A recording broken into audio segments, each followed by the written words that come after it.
चिंतन, मनन, सत्संग, ये सब ऐसे शब्द हैं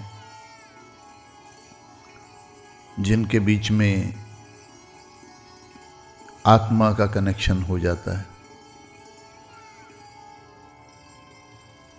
ये तीनों ही शब्द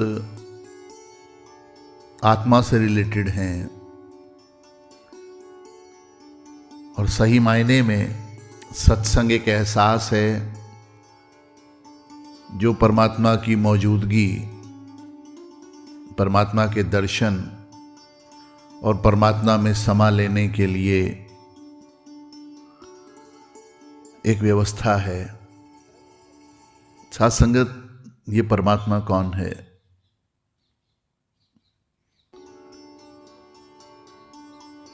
सच्चे पातशाह ने बार बार समझाया कि एक को जानो, एक को मानो और उसके बाद एक होने की कोशिश भी है। तो पहले मुझे जानना होगा कि ये एक है कौन। जिसको मैं एक कह रहा हूं उसको मैंने ही अनेकों में परिवर्तित किया हुआ है। लेकिन कभी सभाओं में या कभी अपने आप को एक समझदार घोषित करने में मैं इसको एक कह देता हूं, लेकिन मानता नहीं। एक परमात्मा के लिए यूज हो रहा है कि एक है, लेकिन ये एक मेरे लिए अनेक कैसे हो गया कि मैं जहां इसके अलग अलग रूपों को देखता हूं तो अलग अलग विशेषताओं से इसको पूजने बैठ जाता हूं। मेरे पड़ोस में अगर एक कीर्तन हो रहा है, मैं वहां जाकर उसकी बंदगी में तल्लीन हो जाता हूं, गुणगान करता हूं। और अगर दूसरे रिश्तेदारी में किसी दूसरे का कोई हवन पूजन हो रहा है तो मैं वहां भी जाकर बैठ जाता हूं और उसी की तारीफ करता हूं। और एक बड़ी हैरानी की बात और भी है कि मैं ये भी प्रण लेता हूं कि मैं किसी और का चित्त नहीं करूंगा। दूसरे ही पल में बदल जाता हूं। कोई मुझसे पूछे कि परमात्मा कहाँ है तो मेरी उंगली का इशारा आसमान की तरफ चला जाता है और मैं कहता हूं ये ऊपर वाला देख रहा है। लेकिन दूसरे ही पल में कह देता हूं कि तू कण कण में है विराजमान, तू पत्ते पत्ते में भी है, तू मुझे सुन भी रहा है। यानी कि मैंने तेरे कई स्वरूप बना लिए हैं, कई रूपों में तुझको पूज रहा हूं और मैं खुद ये डिसाइड नहीं कर पा रहा हूं कि तू असली वाला कौन है।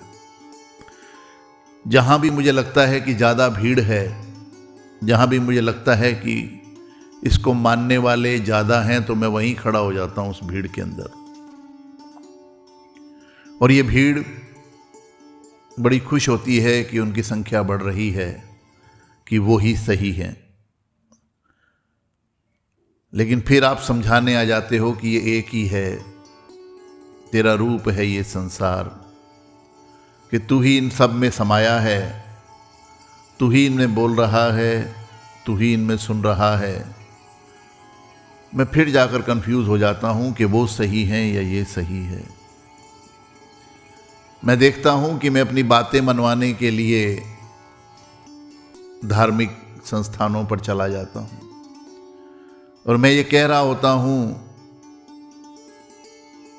कि मेरा ये काम अटका हुआ है, मैं आपके पास लगभग 20-25 दिन आऊँगा, 30 दिन आऊँगा, 40 दिन आऊँगा, मेरा प्लीज़ काम कर देना। मेरी ये डिमांड है, मैं इस डिमांड को पूरा करना चाहता हूँ, आप मेरी हेल्प कर देना, आप मुझे आशीर्वाद दे देना।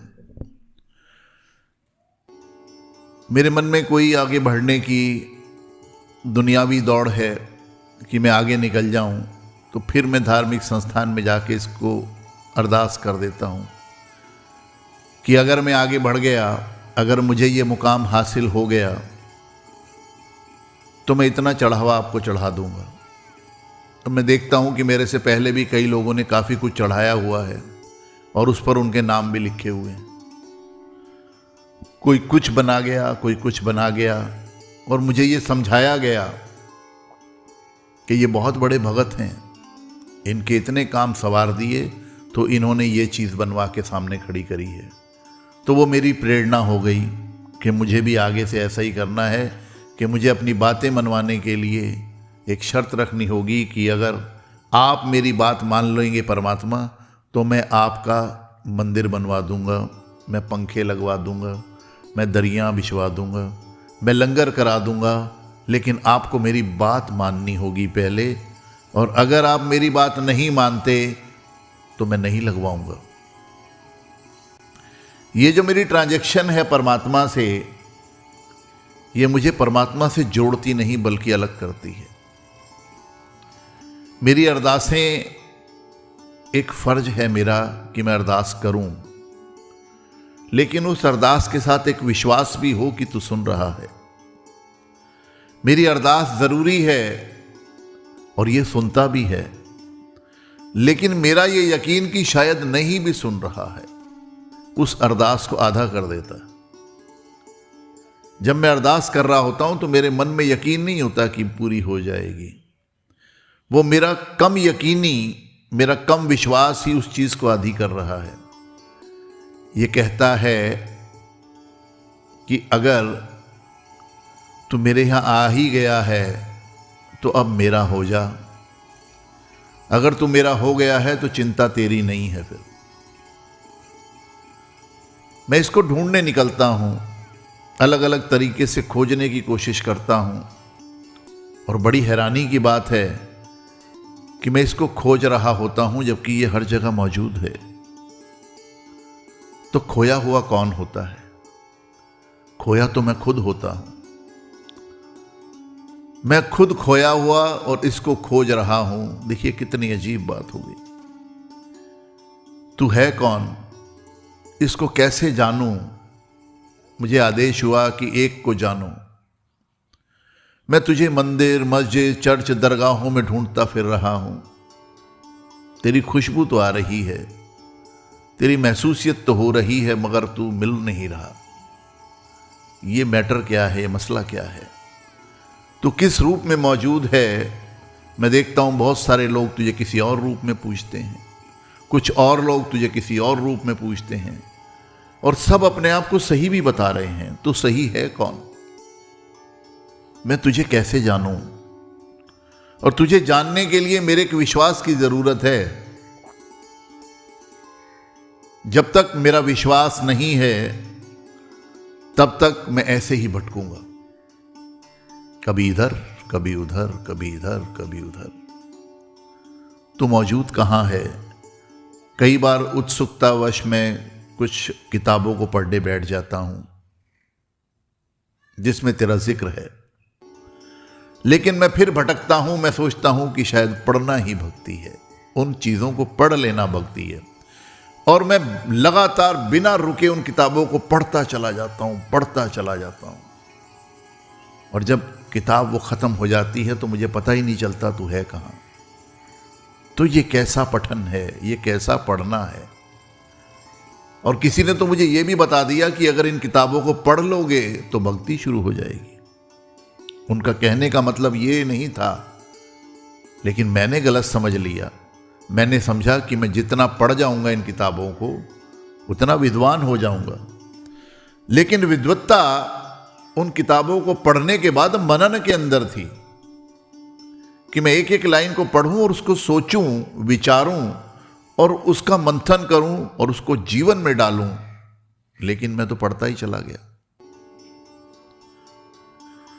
मेरे पढ़ने वाली किताबों की लिस्ट बहुत लंबी है कि मैंने ये भी पढ़ लिया, मैंने ये भी पढ़ लिया, मैंने ये भी पढ़ लिया। और मेरे तीर्थ स्थानों की भी लिस्ट बहुत लंबी है कि मैं यहां भी जा आया, मैं वहां भी जा आया, मैंने यहां भी माथा टेक लिया, मैंने यहां भी माथा टेक लिया, मैं इतनी दूर भी हो आया, मैं नंगे पैर भी हो आया, और मैं तुझे मना भी आया। देखो मैंने 40 दिन का व्रत रखा, देखो मैं एक पैर पे खड़ा हूं, देखो मैं एक हाथ ऊपर करके खड़ा हूं, देखो मैंने चारों तरफ आग लगा ली है और मैं खड़ा हूं। देखो मैं आधा पानी में खड़ा हूं, ठंड में खड़ा हूं, लेकिन तू फिर भी क्यों नहीं मिला? ये कारण क्या है? मैंने कभी नमक छोड़ा, कभी मैंने अन्न छोड़ दिया, मैंने विभिन्न दिनों में अलग अलग तरह के जैसा मुझे कहा गया मैंने वो ही किया, लेकिन तू है कहां पर? मुंह को कहां ढूंढे रे बंदे, मैं तो तेरे पास रे। परमात्मा कहते हैं कि मुझे ढूंढ रहा है पागल, मैं तो तेरे पास बैठा हूं, तू देख तो सही। लेकिन मैं तो दिखता नहीं मुझे कुछ भी। वैसे मेरी आंखें हैं, लेकिन मैंने कभी इनका इस्तेमाल नहीं किया, क्योंकि इनमें वो दिव्यता नहीं है जो तुझे देख पाए। इनमें सिर्फ माया दिखती है, और जिसकी माया ज्यादा मैं उसको अमीर मान लेता हूं, जिसका रुतबा ज्यादा मैं उसको विद्वान मान लेता हूं, जिसके साथ बहुत सारे लोग मैं उसको विश्वास मान लेता हूं। मैं तुझे कैसे जानूं? और ये जीवन रोज निकलता जा रहा है, रोज मैं बर्थडे मनाता जा रहा हूं। 1 साल गुजरता है, मेरा जन्मदिन आ जाता है, और उस जन्मदिन को मैं केक काट कर मना लेता हूं। क्या सचमुच मेरा जन्मदिन था? मैं तो कभी पैदा ही नहीं हुआ था, ये तो शरीर पैदा हुआ था। और शरीर के पैदा होने को अगर मैं सचमुच अपना जन्मदिन मान लूं, तो मैं फिर एक धोखा खा जाता हूं कि मैं एक शरीर हूं। जबकि सच्चाई क्या है कि मैं शरीर के अंदर हूं, और मैं कभी पैदा नहीं हुआ था, और ना मैं कभी मरूंगा। तो मेरा जन्मदिन कैसा हो गया? शरीर की तरफ से एक अलार्म है कि 1 साल और गुजर गया तो मुझे देख तो सही, मुझे जान तो सही। अगर तूने मुझे अभी तक जाना नहीं है तो 1 साल और गुजर जाएगा, तो मुझे जानने के लिए अपनी स्पीड तेज कर, क्योंकि इस तरह गुजरते गुजरते 1-1 साल ये शरीर समाप्त हो जाएगा और तुझे आना पड़ेगा शरीर छोड़कर।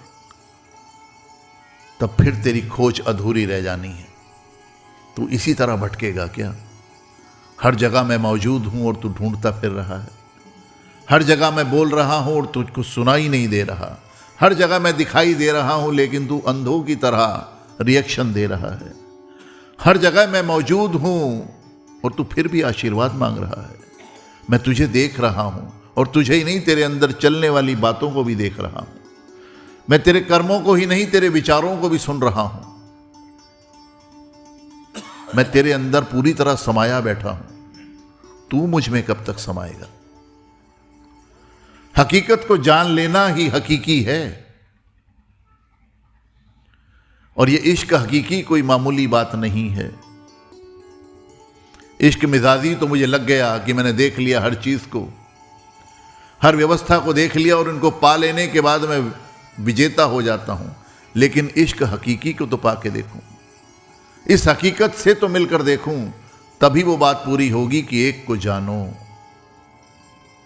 मैं तुझे जान भी पाया, या अभी तक धार्मिक संस्थानों के चक्कर ही लगा रहा हूं? केवल लंगर प्रसाद खाकर ही घर वापस आ रहा हूं, और उन लंगर प्रसाद से कुछ हिस्सा बांट रहा हूं तो समझ रहा हूं कि मैंने प्रसाद बांट दिया। क्या वह सचमुच प्रसाद बांट रहा हूं? क्या इस हकीकी को भी मैंने बांटने की कोशिश करी कभी? क्या मैंने तुझे भी जो जाना है उसको डिस्ट्रीब्यूट किया, अपने व्यू शेयरिंग करी कि मैं इतना जान पाया हूं तुझे, मैं किसी और की भी रोशन करूं, ये सोच कि मैं तुझे जान पाया हूं, किसी और से भी प्राप्त करूं कि तुम कितना जान पाए हो। जब तक हम एक दूसरे से मिलकर इसको जानने की चर्चाएं नहीं करेंगे, संगत का मतलब पूरा नहीं होता। मैं तुझे जितना जानूं, मैं उसका मनन कर पाया हूं या नहीं, या केवल सुनकर घर चला गया। सुनकर चले जाना या पढ़कर चले जाना एक ही बात है।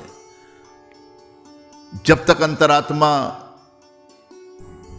नृत्य ना करे, जब तक अंतरात्मा का नाच ना हो, जब तक मैं अंदर से ना खुश हूं, उत्साहित ना हूं, तब तक समझ में कहां आया तू? तेरे समझने के लिए मुझे अपनी समझ को बंद करना पड़ेगा, मुझे अपने दिमाग को बंद करना पड़ेगा, क्योंकि ये सौदा दिमागों का है ही नहीं, ये दिलों के सौदे हैं। जब मैं दिल और आत्मा से तुझे देखना शुरू करूं, तब तू सीधा सीधा समझ आएगा कि हां तू है। और इसी एहसास के साथ मालूम पड़ेगा कि जिसको मैं खुद मान बैठा हूं वो तो कुछ भी नहीं है।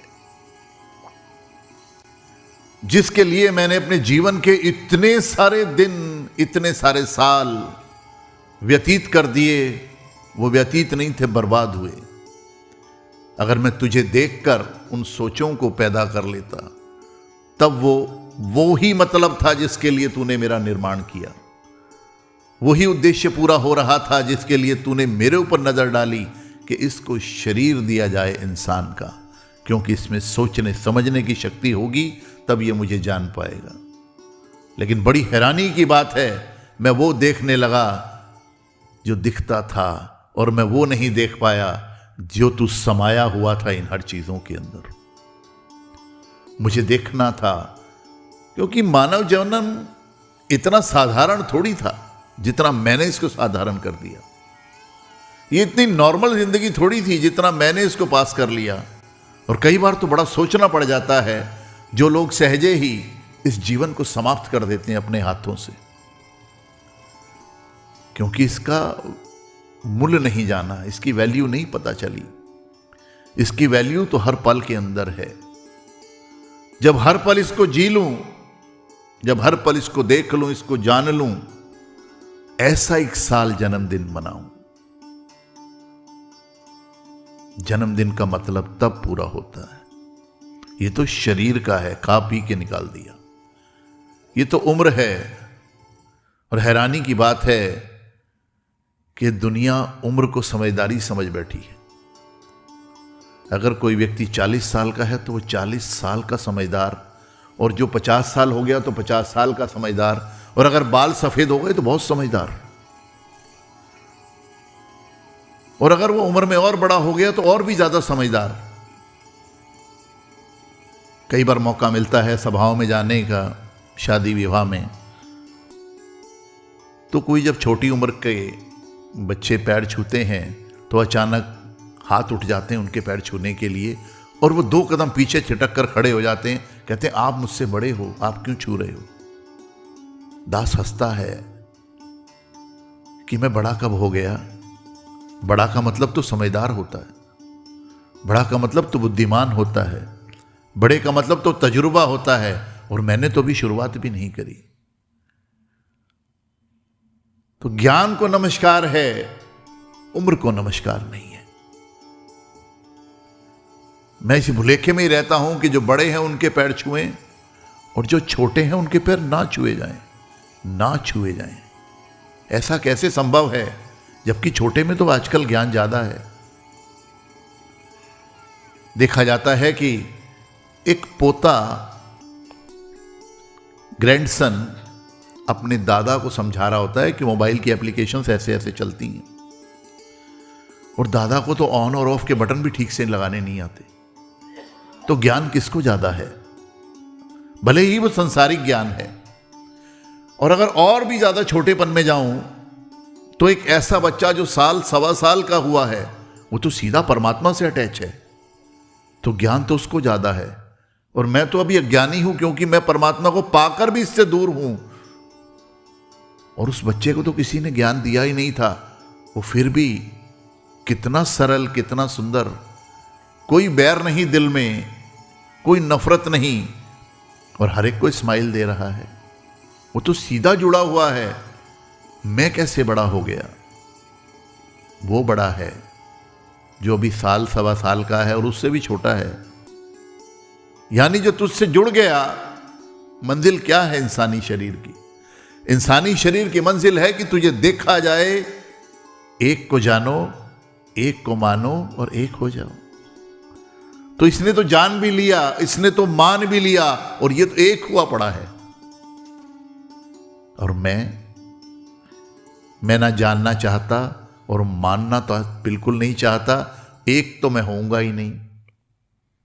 मैं एक्टिंग करता हूं तीनों की। कहाँ से शुरू करूं?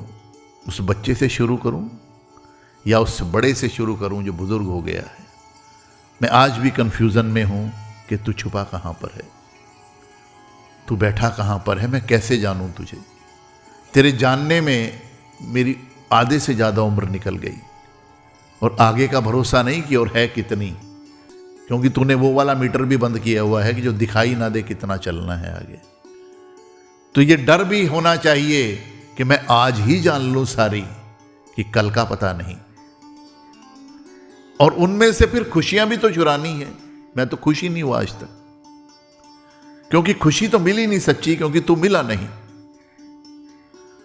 मुझे देखना होगा, समझना होगा, तुझे जानना होगा, उसके बाद मानना और उसके बाद एक हो जाना। अभी बहुत लंबा सफर है और समय बड़ा कम है, तो इस जानने की खोज जारी रखनी होगी कि तू दिखता कैसा है। सदगुरु माता सुदीक्षा जी महाराज, समय के रहबर, इसी बात की रोशनी सभी को दे रहे हैं कि कम से कम जान तो लो कि ये है कौन। इसको अंग संग करके दिखा रहे हैं। इसको देखा जा सकता है, इसको जाना जा सकता है, इसको पहचाना जा सकता है। इसकी जो मैं अलग अलग स्वरूप बना के बैठा हूं, इसको अपने असली रूप में देखा जा सकता है और हूबहू देखा जा सकता है। और इसका प्रमाण भी वेदों ग्रंथों में बिल्कुल क्लियर है कि ये ऐसा दिखता है जिसको मैं देख नहीं पा रहा। ये यहां छुपा बैठा है और मैं सोचता हूं कि ये गायब है। ये गायब नहीं, मौजूद है।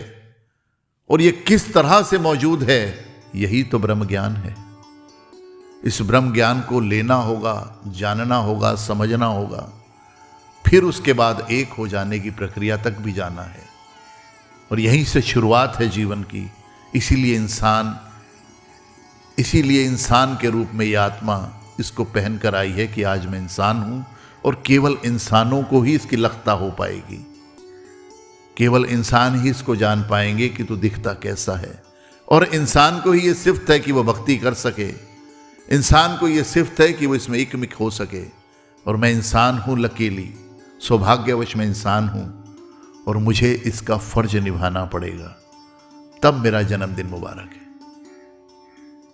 तब ये वर्थ हुई, तब मैंने इसको जस्टिफाई किया कि हां आज मेरा जन्मदिन है और मैंने इसको मनाना है, मैंने इसको जान लेना है, फिर इसको मान भी लेना है, और उसके बाद इसमें एक हो जाना है।